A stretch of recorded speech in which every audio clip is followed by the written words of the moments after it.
Hello, dear UPSC aspirants. Welcome to today's editorial analysis, where we will be discussing important editorials from newspapers like The Hindu and Indian Express. आज मैं आपके लिए दो editorials लेकर आई हूँ the Hindu के लिए, क्योंकि जो लोग इसको कंटिन्यूसली देख रहे होंगे उनको पता भी होगा कि मेरा थोड़ा सा टिल्ट है टुवर्ड्स द हिंदू।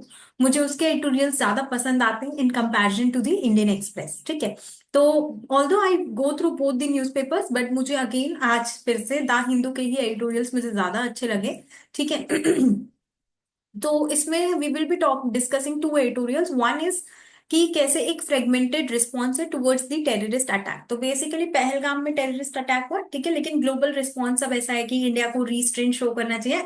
ऑल्दो आज हमने ऑपरेशन सिंदूर लॉन्च किया and we have hit at 9 sites, तो इंडिया शांत नहीं बैठेगा अगेंस्ट क्रॉस बॉर्डर टेररिज्म।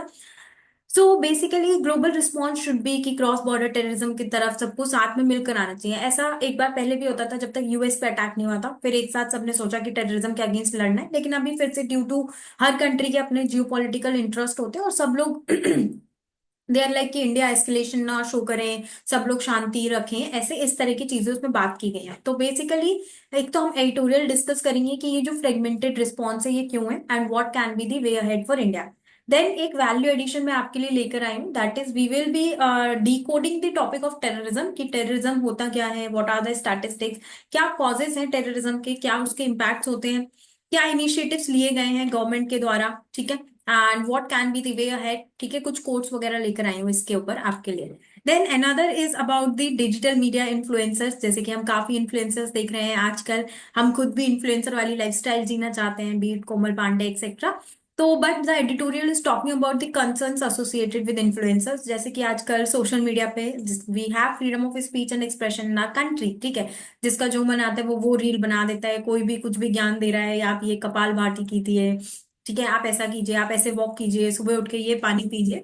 तो बेसिकली इसी तरह का भी एक केस हुआ जहाँ पे एक सोशल मीडिया इन्फ्लुएंसर जिनके 1 मिलियन अराउंड इंस्टाग्राम फॉलोअर्स है, तो वो बोल रहे हैं कि कॉम्प्लान पीने लायक नहीं है, उसमें मतलब it is harmful for the kids. तो जो कॉम्प्लान का जो मैन्युफैक्चरर है जाइडस वेलनेस, उसने कोर्ट फाइल कर दिया। तो दिल्ली हाईकोर्ट ने बोला कि भाई आपके पास खुद इतनी एक्सपर्टीज नहीं है, आप कैसे ये बोल सकते हैं। ठीक है, तो इस तरह की काफी चीजें होती है, जैसे कि कोविड टाइम पे आपने देखा होगा कि कोविड का क्योर है 3 दिन में। ठीक है, ऐसे करके आप कैंसर से डील कर सकते हैं।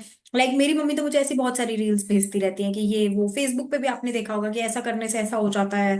तो दैट इज की समथिंग कि इस पे हम कैसे रेगुलेशंस लगा सकते हैं। ऑन दी अदर हैंड मैंने इसमें ये भी कवर किया है, we do have certain benefits, हमें काफी चीजें पता भी चलती हैं। ठीक है, आप इन्फ्लुएंसर्स में भी ऑल्सो हैव लाइक जो लोग एजुकेशन देते हैं, they are also influencers, be it Khan sir. ठीक है, आपके काफी पॉपुलर शिविन सर हो गए, तो दे आर ऑल्सो इन्फ्लुएंसर्स, लेकिन उनसे हमें काफी नॉलेज भी मिल रही है। तो चलिए लेट्स स्टार्ट।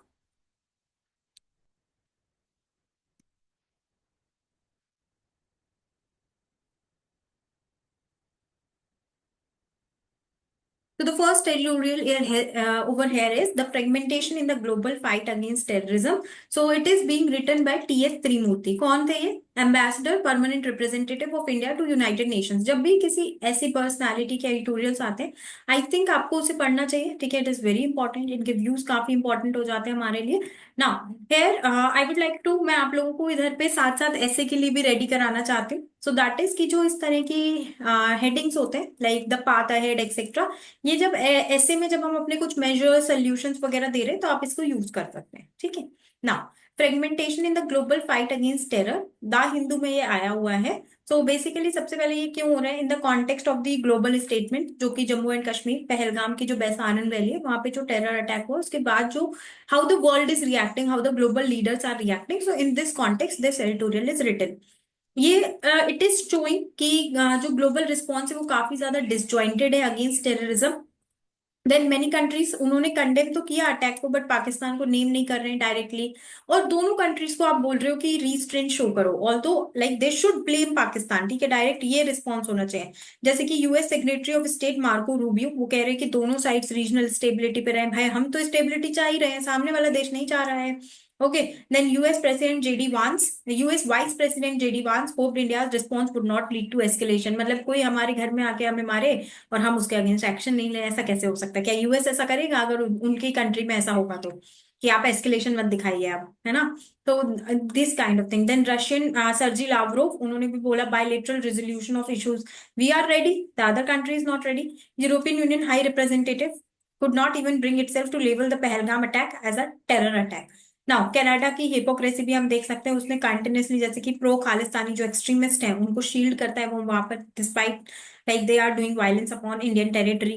कनाडा के जो प्राइम मिनिस्टर हैं वो पॉलिटिकली मोटिवेटेड एलिगेशंस लगाते हैं इंडिया के against, so these kind of things, ठीक है। फिर जो जीरो टॉलरेंस टू टेरर था उसका हम देखते रहे एक तरह से उसका एंड हो रहा है, ओके। लाइक जीरो टॉलरेंस जो ओवरऑल, ठीक है, सभी लीडर्स को एक साथ आना है against this issue, that is not happening. तो अर्लियर क्या होता था कि स्टेट स्पॉन्सर जो टेररिज्म था उसकी अकाउंटेबिलिटी देखते थे, ठीक है, बट ना तो अब परपेट्रेटर्स नेम्ड हो रहे हैं ना, और आप बोल रहे हो कि इंडिया रीस्ट्रेन दिखाए। फिर उसके बाद जैसे कि जो पहले के जो अभी अटैक्स हुए हैं हाल ही में, बीट दी पुलवामा मुंबई, ऐसा लग रहा है कि लोगों ने भूल गए हैं कि कितना कुछ हमारी टेरिटरी पे हो रहा है, हमारे सिविलियंस के अगेंस्ट हो रहा है। पाकिस्तान की स्ट्रैटेजी, जैसे कि Pakistan nuclear threat bogie use करता है, ठीक है। खुद को क्लेम बताता है कि वो खुद ही टेररिज्म का एक विक्टिम है, डिप्लोमेटिक अलायंस बना रहा है, पहले यूएस के साथ था, अब चाइना के साथ है। फिर जैसे कि इंडिया का जो प्रपोजल है, ठीक है, वो भी कई बार चाइना वगैरह उसको ब्लॉक कर देते हैं यूएनएससी में, resolution for labelling terrorist etcetera. So these are some of the things that are being discussed in this editorial. Then changing focus है ग्लोबल टेरर डिबेट का, अब जो मेजर फोकस है वो अफ्रीका की तरफ शिफ्ट हो रहा है, और ISIS that is West Asia में शिफ्ट हो रहा है, ठीक है। तो ग्लोबल जो फोकस है for terrorism, it is being shifted towards the region of Africa. Now, India's diplomatic isolation, many UNSC members push for consensus। जैसे कि 2009 में जो यूएनएससी मीटिंग थी वो एब्रप्टली एंड हो गई ऑन 26/11। फिर P5 मेंबर्स ये ज्वाइंट एक्शन ब्लॉक कर देते हैं। इंटरनेशनल कम्युनिटी के काफी डबल स्टैंडर्ड्स भी हैं, जैसे कि अगर हम देखें हमास इसराइल कॉन्फ्लिक्ट में पैलेस्टीनियन डेथ्स को कंडेम करते हैं, टेरर अटैक्स ऑन इसराइल को बोलते हैं ये रेजिस्टेंस है। सो दैट इज देयर, मतलब टेररिज्म के अगेंस्ट एक होमोजेनस जॉइंट एफर्ट नहीं आ पा रहा है, अपने हिसाब से अपनी कन्वीनियंट पे आप कभी उसको कंडेम कर देते हो, कभी आप नहीं करते हो। So that is what the like Trimurti ji he is trying to highlight. फिर हिंदूज पे जो अटैक हो रहे हैं ऑस्ट्रेलिया यूके कनाडा, उस पे भी साइलेंस है। देन इंडियन डोमेस्टिक लॉज, हमें इतने स्ट्रिक्ट डोमेस्टिक लॉज इसलिए बनाने पड़ रहे हैं because we are dealing with internal security issues, okay. So that is the problem. फिर Hindu phobia and selective rights discourse, जैसे कि attack on Hindu places of worship in western universities, लेकिन इसका ग्लोबल कंसर्न आप नहीं शो कर रहे हो इसके against. Indian diaspora protest seen as problematic while radical Islamic groups are given leeway. तो अब करना क्या है, तो इस कॉन्टेक्स्ट में हमें एक ग्लोबल एंटी टेरर फ्रेमवर्क चाहिए, ठीक है, कि क्या टेररिज्म होगा, आप क्या, अगर कोई भी टेररिस्ट अटैक हो रहा है तो उसके अगेंस्ट क्या एक्शन लेगी ग्लोबल कम्युनिटी। ग्लोबल कम्युनिटी को आइसोलेट करना है, सैंक्शन करने हैं terror sponsors, stop giving strategic cover to terrorism, recognise कि टेररिज्म इज नॉट जस्टिफाइड, ठीक है, कुछ भी हो but terrorism is not at all justified. India क्या कर सकता है, like India can continue highlighting Pakistan का role in UNGA G20 etcetera. UNSC reforms की बात कर सकते हैं, डेमोक्रेटिक मीन्स की बात कर सकते हैं, पार्टनर्स के साथ एंगेज कर सकते हैं। Conclusion is global fight against terrorism, जो ग्लोबल फाइट है वो सही नहीं चल रही है, ठीक है, दैट इज कि ग्लोबली सही एक्शन नहीं लिए जा रहे अगेंस्ट टेररिज्म। नेशंस जो है वो पोजीशन बेस्ड स्टैंड स्टैंड ले रहे हैं, ना कि प्रिंसिपल बेस्ड, ठीक है, जैसा आपको कन्वीनियंट लग रहा है आप वैसा स्टैंड ले रहे हो।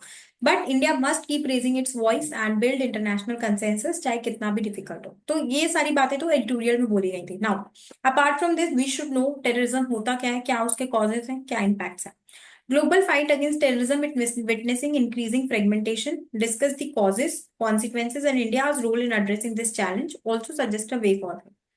टेररिज्म क्या होता है, basically pre meditated use of violence bye non state और स्टेट स्पॉन्सर्ड एक्टर्स, ठीक है। तो वायलेंस का यूज है या तो नॉन स्टेट एक्टर्स, ठीक है, दैट इज मिलिट्री वगैरह जब यूज नहीं कर रही है ना वायलेंस, नॉन स्टेट एक्टर्स, या फिर किसी स्टेट ने स्पॉन्सर किया, फॉर एग्जाम्पल जैश ए मोहम्मद, लश्कर ए तैयबा, ये सब स्टेट स्पॉन्सर्ड है, पाकिस्तान की आर्मी ही उनको स्पॉन्सर करती है ना।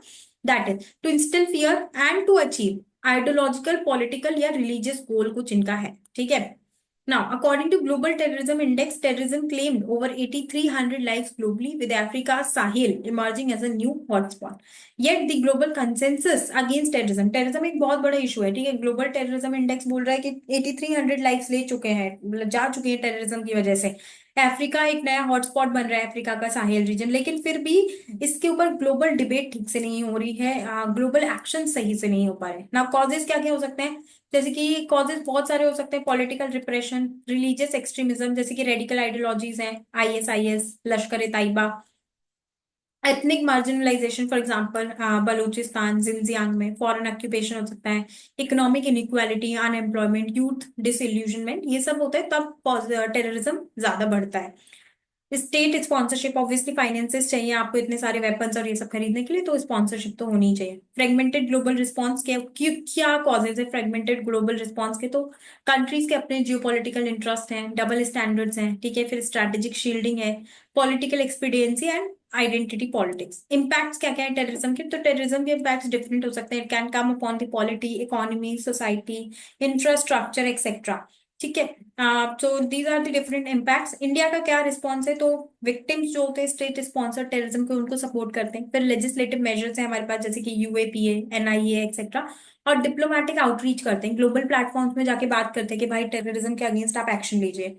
नाउ ग्लोबल एफर्ट्स क्या है? So we have the UN global counter terrorism strategy, first blacklisting है, Interpol, India France UAE trilateral efforts हैं on terror financing. What can be the way forward? तो UN का जो comprehensive convention है on international terrorism, सबसे पहले तो उसको अडॉप्ट करना है, ठीक है। फिर यूएनएससी को रिफॉर्म कीजिए, वीटो को इम्प्लीमेंट, सेकेंड एआरसी, ताकि ये अब आप सोचोगे यहाँ पे सेकेंड एआरसी कैसे आ गया? सो दैट इज कि स्टेट्स और सेंटर के बीच में बेटर इंटेलिजेंस शेयरिंग अच्छी होगी तो जल्दी पकड़े जाएंगे जो भी कोई ऐसा अटैक प्लान कर रहे हैं। Global technology cooperation. ना, लास्ट इज, आप इस तरह के किसी कोट से एंड कर सकते हैं, जैसे कि कोफी आनंद का यहाँ पर कोट है, terrorism anywhere is a threat to peace everywhere. आज हमारे यहाँ हुआ है, कल किसी और देश में भी हो सकता है, ठीक है। तो जल्दी से जल्दी इससे हमें टैकल करना है। ना, this is a mind map which you can go through after the video. Now, these are powers and pitfalls of digital influence. So this is about the influencers. ठीक है. While digital media empowers consumers, it also poses challenges of misinformation and unethical influence. Discuss the dual nature of digital influence in light of recent developments. Also suggest regulatory reforms for responsible digital communication. ठीक है, तो जो digital media है वो हमारे लिए benefit भी है, लेकिन साथ में कुछ कंसर्न्स भी आ रहे हैं। Existing regulations क्या है and what can be the way ahead? Now, India faces a growing challenge of digital misinformation and unchecked influencer content. अभी recently like Delhi High Court, ये मैंने आपको बताया कॉम्प्लेन वाला केस है। Now, World Economic Forum Global Risk Report है, वो India को among the top nations vulnerable to digital misinformation। क्योंकि आप I think there is a data age as, well पे इंडिया में सबसे ज्यादा टाइम लोग रील्स देखने में लगा रहे हैं, जितना देखेंगे उतनी ज्यादा मिस इन्फॉर्मेशन होगी। जैसे कि आपने देखा होगा बहुत जगह आजकल ऐसे आ रहा है कि पनीर भी खराब है, ये भी खराब है, तो खाएं क्या? सब कुछ खराब है, दाल में केमिकल है। Ministry of Consumer Affairs highlights rising misinformation in endorsements, especially in health and finance. ये सब कैसे कर पा रहे हैं? लाइक लोग इतनी रील और ये सब क्यों बना पा रहे हैं? तो कॉन्स्टिट्यूशनली अगर हम देखें तो we have article 19(1)(a) which guarantees freedom of speech and expression. फिर आर्टिकल 19 क्लॉज 2 भी है जो permits reasonable restrictions on grounds of defamation, public order, decency and morality. Courts have upheld these restrictions in cases involving false endorsements and consumer harm. Benefits क्या क्या है? Democratisation और information, जैसे कि एग्जांपल हो सकता है Khan sir, Khan Academy, free online education to lakhs, awareness, civic participation, for example save Aarey movement. Then conscious consumption, जैसे कि कोमल पांडे थ्रिफ्ट शॉपिंग सिखाती है हमको, ठीक है, बताती है डिफरेंट डिफरेंट ऐसे कैसे पहन सकते हैं, मोस्टली गर्ल्स इससे रिलेट करेंगी। देन स्मॉल बिजनेसेस को बूस्ट मिल रहा है इससे, ठीक है, डायरेक्टली कंज्यूमर्स को आप सेल कर सकते हो। सो जैसे कि जो होम ग्रोन ब्रांड्स है, बेयर नेसेसिटीज, बुनाई एक्सेट्रा, ये सब इंस्टाग्राम से ही बड़ी हुई है। Then public health communication, for example Covid के टाइम पे हमें अच्छी इन्फॉर्मेशन भी दी है डॉक्टर फाहीम यूनुस ने, डॉक्टर के अग्रवाल ने एक्सेट्रा। तो अगर आपके पास एक्सपर्टीज है, definitely it is a very good medium to convey your thoughts. But concerns भी है, जैसे कि रैम्पेंट मिस इन्फॉर्मेशन है, जहां पर वीडियोस आ रही हैं कि 3 दिन में कोविड का क्योर है। फिर miracle weight loss remedies, yes, मेरी एक कजिन है काफी छोटी है, तो वो ये मिरेकल वेट लॉस रेमेडीज अपनाने लगी, but these do have health concerns as well. फिर फेक एंडोर्समेंट्स, मिसलीडिंग क्लेम्स होते हैं, जैसे कि influencer fined under guidelines for falsely endorsing crypto currency without risk warning. अब ये वीडियो कोई देख ले, लोग इन्वेस्ट करने लगे, पता चला एक दिन में ही आपके पास पैसे आए तो नहीं, सारे गए। Health and finance miss information, तो दिस इज हेल्थ वाला, जैसे कि इसमें कॉम्प्लेन का केस बता रहे हैं। कंटेंट पे इतना रेगुलेशन नहीं है, फॉर एग्जांपल जैसे कि viral video promoting detox water for cancer cure, how to reverse diabetes in 3 days। मेरे पापा तो पिछले 5 साल से नहीं कर पा रहे रिवर्स, ये लोग 3 दिन में रिवर्स कराने की बात कर रहे हैं। Impact on children and adolescent, जैसे कि टिकटॉक और इंस्टाग्राम पे अभी कुछ दिन पहले ये ड्राई स्कूपिंग ट्रेंड चला था। It is very harmful. What is this dry scooping trend? तो वो बेसिकली ये प्री वर्कआउट पाउडर आता है ना, तो उसको पानी में डाल के ही पीना चाहिए, बट यहाँ पे चल रहा है कि उसको सूखा ही पी लेंगे तो और ज्यादा बेनिफिट होंगे और हार्म होगा। देन इरोजन ऑफ ट्रस्ट हो जाता है फिर इससे, है ना। अगर लोगों को कंटिन्यूअसली, जैसे आपने बता दिया कॉम्प्लान अच्छा नहीं है उसमें, तो ये है वो है, तो फिर हम नहीं पियेंगे, है ना। So that is their misleading influencer content. Then existing regulations क्या क्या है, तो हमारे पास कंज्यूमर प्रोटेक्शन एक्ट है जो कि मिसलीडिंग एड्स को पिनलाइज करता है। IT rules and target fake news, digital accountability. ASCII guidelines हैं जो कि मैंडेट करते हैं डिस्क्लोजर ऑफ स्पॉन्सर्ड कंटेंट। जैसे कि मोस्टली आजकल for example I like exploring places, ठीक है। तो अगर आप देखोगे तो ऐसे इंस्टाग्राम पे हम देखेंगे तो बहुत अच्छा लगेगा, अरे कितनी अच्छी जगह है, जाकर देखेंगे तो पता चलेगा खाना भी अच्छा नहीं है, जगह भी अच्छी नहीं है। सो दैट इज स्पॉन्सर्ड कंटेंट, है ना। तो ऐसे करके धीमे धीमे अब इंस्टाग्राम से विश्वास उठ जाएगा। SEBI tightening rules on influencer participation in financial markets. Global best practices से सीख सकते हैं कुछ, जैसे कि यूके में real time public database of non compliant influencers. फिर यूरोपियन यूनियन का डिजिटल सर्विसेज एक्ट है जो कि प्लेटफॉर्म को लायबल ठहराता है फॉर मिस इन्फॉर्मेशन। सिंगापुर से भी सीख सकते हैं, enable government fact checking and take down powers. Next क्या क्या हो सकता है, registration system for influencers, real time content audits, recommendation of 21st Law Commission, digital literacy, fact checking etcetera. Then last में कंक्लूजन में we can talk about some initiatives like Digital India, information literacy programmes etcetera. So that was all about today's editorial analysis. I hope you all are enjoying this breakdown of editorials. और अगर video अच्छी लग रही है so do like, share and subscribe.